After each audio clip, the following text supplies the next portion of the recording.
రాష్ట్రంలో పెరిగిన petrol diesel ధరలకు వ్యతిరేకంగా వైఎస్ఆర్ కాంగ్రెస్ పార్టీ రాష్ట్ర క్రమశిక్షణ కమిటీ చైర్మన్ మైదుకూరు మాజీ ఎమ్మెల్యే సెట్టిపల్లి రఘురామరెడ్డి ఆధ్వర్యంలో కడప రోడ్లోని వైఎస్ఆర్సీపీ కార్యాలయం నుండి ఎంపీడీఓ కార్యాలయం వరకు నిరసనతో ర్యాలీ కార్యక్రమాన్ని చేపట్టారు. అనంతరం ఎంపీడీఓ శ్రీధర్ నాయుడుకు వినతి పత్రం అందజేశారు.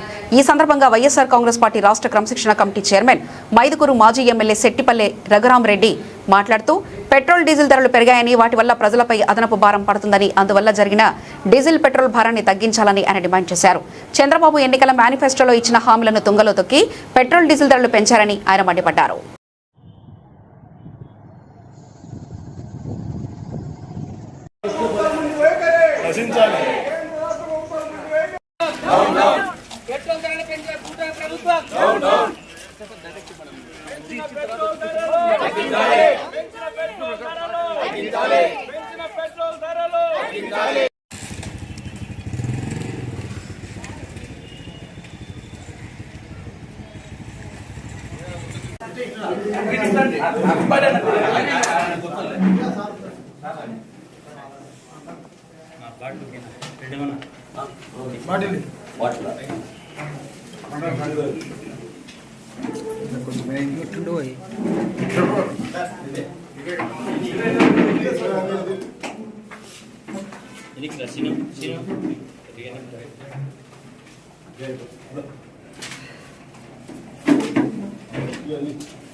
భారతదేశంలో ఏ రాష్ట్రంలో కూడా లేనటువంటి ధరలు ఒక్క ఆంధ్రప్రదేశ్లోనే జరుగుతాం. పన్నుల భారంతో అన్ని వర్గాలకు సంబంధించిన ప్రతి ఒక్కరికి కూడా నష్టం లేదు. ఒక రైతాంగం దగ్గర నుంచి, ఒక వ్యాపారస్తుల దగ్గర నుంచి, ప్రతి ఒక్కరికి, ఒక గృహిణి దగ్గర నుంచి అందరికీ అదే. మరి ఎన్నికల ముందు చెప్పినప్పుడు హామీల ప్రకారం కాకుండా ఈ రకంగా దయచేసి ఈ యొక్క వృద్ధిని ప్రభుత్వానికి పంపించి మా తరఫున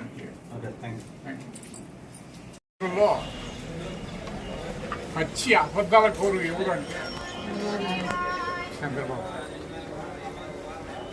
పచ్చి అబద్ధాలు చెప్పి ప్రజలను మభ్యపెట్టి ఈరోజు అధికారంలోకి వచ్చాడు.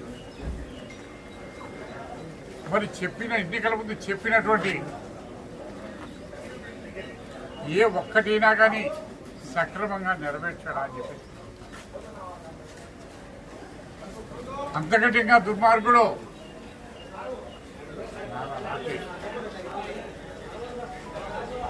దుర్మార్గపు అబద్ధాల కూరు తండ్రిని మించిన అబద్ధాలు చెప్పేటువంటి. మరి ఇదే లోకేష్ మరి ఏం చెప్పాడు పాదయాత్రలో ఖచ్చితంగా ఆయన చెప్పింది ఒకటి. 2023 మార్చి 29 పెరగడంలో ఏం చెప్పాడు? మీరు జగన్మోహన్ రెడ్డిని ఓడించండి, నేను పెట్రోల్ తగ్గిస్తాను అన్నాడా లేదు? మరి జగన్మోహన్ రెడ్డి మీరు చెప్పిన మాట ప్రకారము నమ్మి మోసపోయి ప్రజలు జగన్మోహన్ రెడ్డి ప్రభుత్వాన్ని ప్రదోషారు, నిన్ను గద్దె ఎక్కించారు.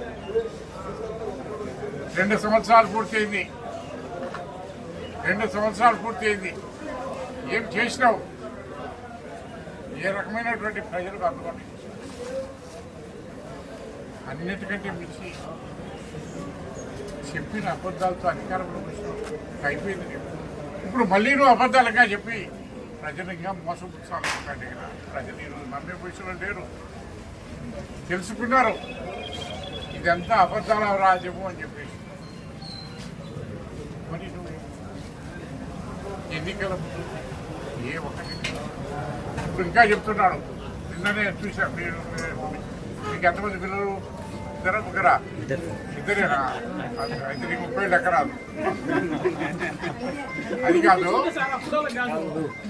అది కాదు. ఇద్దరు వన్నారు నన్నని నువ్వే చెప్పు. ఇద్దరు అంటే ఇద్దరైతే ముద్దు, ముగ్గురైతే రద్దు అన్నాడు. అంటేనా లేదా? మరి అదే కాకుండా అప్పుడు ఒక చట్టం తీసుకొచ్చాడు లోకల్ బాడీస్కు. మీకు గుర్తుందో లేదో? లోకల్ బాడీస్ ఎలక్షన్, మున్సిపాలిటీ ఎలక్షన్లు కానీ, పంచాయతీలకు కానీ ఏదైనా సరే ఇద్దరికంటే ముగ్గులో వారు ఉంటే కూడా వాళ్ళు అనర్హులు అని చెప్పేసి నువ్వే కదా చెప్పింది, నువ్వే కదా చేసినావా లేదన్నా. ఈరోజు ఏమంటున్నావు, ముగ్గురుంటే 30,000 ఇస్తా, నలుగురు అంటే ఎన్ని అబద్ధం కుదరు, ఏం నిజం ఒక్కటి కాదు. ఓకే 30,000 నువ్వు ఇస్తావు, 30,000 వాళ్ళు సాగద్దు, ఎవరు సాగుతావు, నువ్వు సాగుతావు, నువ్వు సాగుతావు. నలుగురితో 40,000 ఇస్తావు, నలుగురి పిల్లలు సాగుతా. ఏంటి ప్రజలు మభ్య పెట్టాలా, ఇంకా మభ్య పెట్టాలని అనుకుంటున్నాడు చంద్రబాబు. ఆ రోజు అయిపోయింది. ముఖ్యంగా మా షరీఫ్ ఉన్నాడు, వైస్ చైర్మన్, ముగ్గురు పిల్లలు. అప్పుడు అప్లికేషన్ రిజెక్ట్ అయితే బాబు చాలా బాధపడ్డాడు. అదేదో మేనేజర్ 5,000 పూర్తి చేసుకున్నాడు.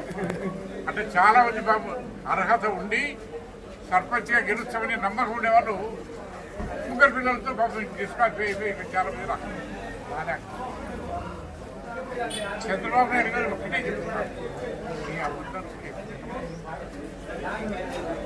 అసలు ఈ రాష్ట్రంలో అభివృద్ధి అనేది ఎక్కడ చూస్తాను.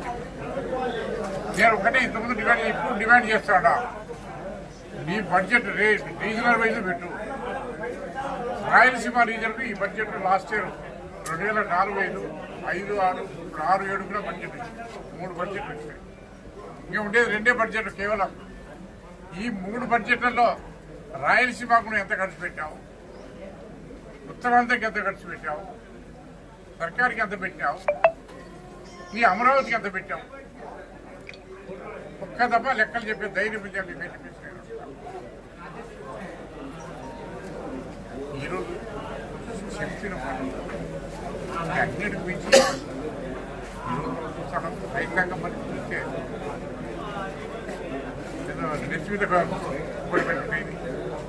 ముందుగానే వ్యవసాయం గిట్టుబాటు లేదు, పంట గిట్టుబాటు లేదు. మరి ఈ పెట్రోల్ డీజిల్ పెంచితే కదా రైతుల పరిస్థితి. ప్రతి ఒక్కటి ఆధారం డీజిల్. సేద్యం చేయాలంటే ట్రాక్టర్ కొట్టగా మరి కోత మిషన్ కావాలా, దేనికైనా ఇది.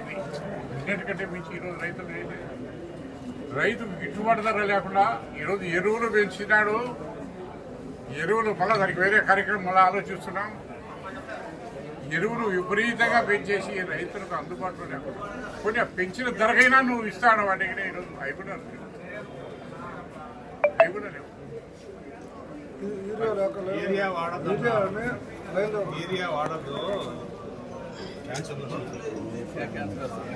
అది కాదు ఏమిందంటే అది ఒక డబ్బులు అట్టగా యూరియా ఇవ్వలేకపోయి అది వాడద్దు అంటాడు. అది వాడితే క్యాన్సర్ వస్తుంది అంటాడు. కానీ ఇప్పుడు క్యాన్సర్ వస్తుంది ఇంకా ఎన్ని అబద్ధాలు చెప్తాడో అప్పుడే ఏమైంది. ఇంకా చాలా ఉన్నాయి. ఇంకా 3 ఏళ్ళు భరించాలి తప్పదు ఈ అబద్ధాలతో. అయితే ఒకటి ప్రజలు తెలుసుకున్నారు, ప్రజలు బాగా తెలుసు. ఎప్పుడు ఏ ఎన్నికలు వచ్చినా లోకల్ బాడీస్ కానీ ఇంకోటి కానీ ప్రజల స్థితి ఏ రకంగా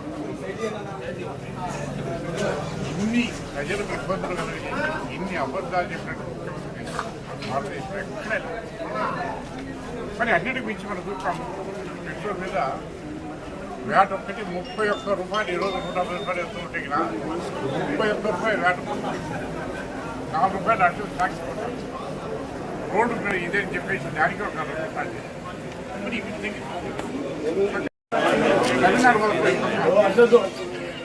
మనకంటే చాలా తక్కువ. మరి ఎందుకన్నా తగ్గించలేకపోతున్నాం. ఇచ్చిన మాట ఏమైంది? జగన్ ఓడితే చెప్తావు కదా, రికార్డు ఎవిడెన్స్ ఉంది కదా, మరి ఎందుకు చేయలేదు? మరి ఏదేమైనా కానీ వెంటనే ప్రభుత్వం ఆ యొక్క మరి భారాన్ని రాష్ట్ర ప్రభుత్వమే భరాయించి మళ్ళీ యథాస్థాయిగా ఇంతకుముందు ఏ రేట్లు అయితే ఉన్నాయో అదే రేట్లను కొనసాగించాలని చెప్పి డిమాండ్ చేస్తాను. మరి దానివల్ల ప్రతి ఒక్కరూ నష్టపోతారు. నిత్యావసర వస్తువులు దొరుకుతాయి, రైతుల పరిస్థితి అధ్వానమవుతుంది. ప్రతి ఒక్కరికి కూడా చెప్తారు.